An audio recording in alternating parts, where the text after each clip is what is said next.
வசனி அம்மாச்சி பாரு, நம்ம போன் என்னோட கத்து கொடுத்து சமையல் பண்ண சொன்னா அம்மாச்சி என்ன பண்ணிட்டு இருக்கோன்னு பாரு.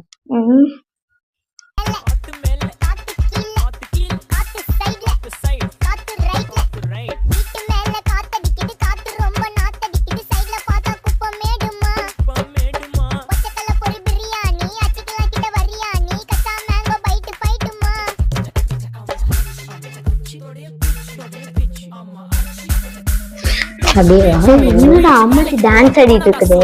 ஆமா டான்ஸ் ஆடிட்டு இருக்குமா, என்னன்னு கேட்போமா? என்னங்க பண்றீங்க? உங்களுக்கு சமையல் கத்து கொடுக்கா போன் ஒன்று கத்து கொடுத்தா நீங்க ரீல்ஸ் போட்டுட்டு இருக்கீங்க. ஏன் நான் போடக்கூடாதா? சமையல் பண்ண கத்துக்கோங்க முதல்ல, அதுக்கப்புறமா மெதுவா. இது முக்கியமா அது முக்கியமா?